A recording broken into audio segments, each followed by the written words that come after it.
बिस्मिल्लाहिर्रहमानिर्रहीम।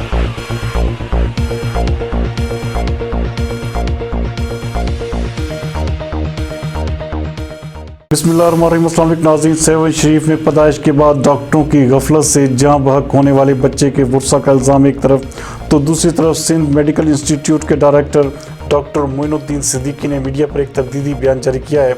आइए देखते हैं वकार अली मल्ला की ये रिपोर्ट। हकीकत ये है कि जो कुछ भी सोशल मीडिया पे आ रहा है इस केस के हवाले से, वो कुछ भी हमारे पास कंप्लेंट पार्टी ने न कभी अप्रोच किया है, न कभी उन्होंने कंप्लेंट दाखिल की मेरे पास, न किसी और के पास। सिर्फ सोशल मीडिया पे ये हमारे इदारे के ख़िलाफ़ एक मुनज़्ज़म साजिश के तहत तहरीक चलाई जा रही है। हकीकत यह है कि ये बच्चा सीज़र सेक्शन से ऑपरेशन से हुआ था, जो ऑपरेशन कहा जा रहा है कि डॉक्टर हिरा शाह ने किया था और उसकी गफलत की वजह से उसकी डेथ हुई है। हकीकत यह है कि डॉक्टर हिरा शाह ने उसका कोई ऑपरेशन किया ही नहीं है। इस तरह से डॉक्टर नायला ने उसका ऑपरेशन किया था और वो ऑपरेशन बहुत कामयाब सक्सेसफुल हुआ था, बहुत स्मूथली उसका बच्चा डिलीवर हुआ था। लेकिन फिर भी डॉक्टर हिरा शाह का उसका में नाम लिया जा रहा है, जबकि हकीकत यह है कि उसका डॉक्टर हिरा शाह का इस केस से दूर दूर तक वास्ता नहीं है। न डॉक्टर हिरा शाह ने ऑपरेशन किया है, न मदर की उसने ट्रीटमेंट की है, न बच्चे की ट्रीटमेंट की है, न ही उसका मैनेजमेंट में कोई उसका रोल है। उसका सिर्फ कसूर ये है कि प्रोटोकॉल के मुताबिक उसने उसके पेशेंट को कहा कि अब आपको 24 घंटे हो गए हैं रिकवरी रूम में, अब आपको हम शिफ्ट करेंगे वार्ड में ताकि रिकवरी रूम में कोई दूसरा पेशेंट आ सके। उस पर शायद वो नाराज़ हो गए हैं कि हमें क्यों इस रूम से निकाला जा रहा है और हमसे ज़्यादती की जा रही है, जिसकी वजह से उन्होंने इशू बनाया।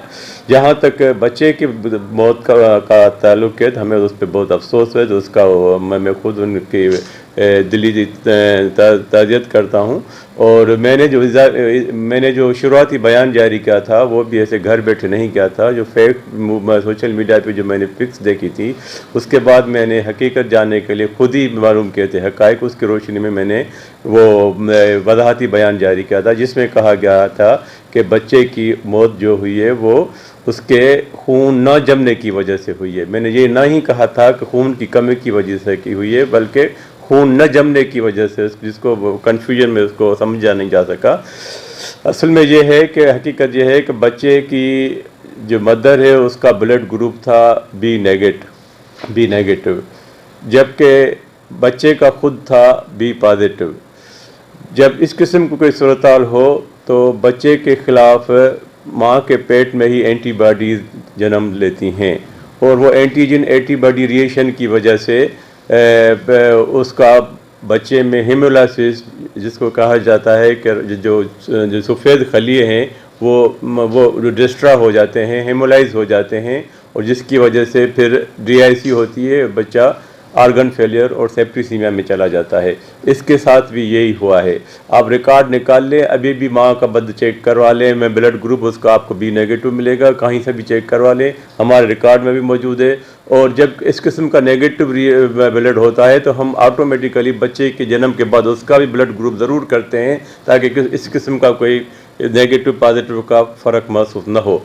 अगर ऐसा होता है तो जो सेकंड प्रेगनेंसी होती है, पहले प्रेगनेंसी में बच्चे को कुछ नहीं होता, उसके लिए एक इंजेक्शन पहली प्रेगनेंसी में लगाई जाए तो सेकंड प्रेगनेंसी में उसका रिएक्शन नहीं होगा। लेकिन अगर वो इंजेक्शन नहीं लगती पहली प्रेगनेंसी में तो सेकंड प्रेगनेंसी में बच्चा हमेशा रिस्क पे होता है, और यही हुआ है इसके साथ। उसको इंजेक्शन पता नहीं पहली प्रेगनेंसी में लगा था नहीं लगा था, उसका पहली डिलीवरी कहाँ हुई थी मुझे नहीं पता था, लेकिन सेकंड डिलीवरी हमारे पास हुई है। तो ये रिएक्शन इस नेगेटिव पॉजिटिव ग्रुप की वजह से हुआ है, जिसको कहते हैं अंग्रेज़ी में hemolytic disease of new born. ये सब उसी के कॉम्प्लिकेशन थे। उसको जैसे ही बच्चों के वार्ड में शिफ्ट हुआ तो उसको पूरी फर्स्ट न सिर्फ फर्स्ट है तो क्या पूरी उसकी ट्रीटमेंट की गई। तकरीबन 18 घंटे तक वो बच्चा हमारे पास वार्ड में मौजूद था। उसके अटेंडेंट्स को उसका चचा उसके साथ था, उसको फुली बताया गया था, काउंसलिंग किया गया था कि बच्ची की हालत सही नहीं है और बच्चा 99% चांसेस नहीं है इसके बचने के। उसके बावजूद उसको फुल जो भी उसको मेजर देने चाहिए थे हमारे डॉक्टरों की तरफ से, वो पूरी रात उस पर मेहनत करते रहे। उसको FFP भी दी गई, जो कि हर अस्पताल में मौजूद भी नहीं होती लेकिन हमारे पास मौजूद होती है, वो भी हमने उसको फ्री ऑफ कास्ट दी। उसको जो भी बेसिक लाइफ सेविंग जो भी ड्रग्स थी सब हमने उसके मैयर लिए, लेकिन वो अनफॉर्चुनेटली रात को 2:30 बजे के कर बच्चे का इंतकाल हो गया था। इन्होंने ये सोशल मीडिया पे कह रहे हैं कि डॉक्टर हिरा शाह, डॉक्टर नसरुल्लाह शाह ने इनको जो है इंजेक्शन लगाई है, जिसके फ़ौरन बाद इसका डेथ हुआ है। ये कतई झूठ है। ये डॉक्टर हिरा शाह का कभी बच्चों के वार्ड में जाती नहीं है। वो उसका डेथ बच्चों के वार्ड में हुआ है। वो गायनी की डॉक्टर है, सर्जन है, वो सिर्फ ऑपरेशन करती हैं। और इस केस में उन्होंने ऑपरेशन किया भी नहीं है। फिर कह रहे हैं कि हम डायरेक्टर के पास गए थे शिकायत करने, लेकिन डायरेक्टर ने हमें धक्का बेइज्जती करके निकाल दिया। ये भी सरासर झूठ है। मेरे पास कोई नहीं आया है। ये हो ही नहीं सकता कि कोई मेरे पास शिकायत लेके और मैं उसको ना सुनो और धक्का दे के निकाल दूँ। ये न मेरा शान है, न किसी एडमिनिस्ट्रेटर का शान हो सकता है। तो ये टोटल किसी ख़ास एजेंडा पे ये स्टोरी बनाई गई है। जब कोर्ट में फैसला है, हमें यकीन है कि हमारे साथ इंसाफ होगा। को फ़ोन पे कॉल किया, और एक तो हमारे पास उसने रिटर्न में कंप्लेंट आज तक नहीं दी है। सोशल मीडिया पे देख के हमने उसको नंबर हासिल करके उसके फ़ोन पे रब्ता किया। डॉक्टर मंजूर ब्रोही जो कमेटी के चेयरमैन थे, उन्होंने उनसे रब्ता किया कि 18 तारीख को हम इंक्वायरी करेंगे, आप आइएगा यहाँ पे। लेकिन उनको इंक्वायरी का व्हाट्सएप भी भेजा गया, लेकिन वो 18 तारीख को ना आए, आज तक नहीं आए। सिर्फ सोशल मीडिया पे मुहिम चला रहे हैं किसी मंजिल साजिश की तरह।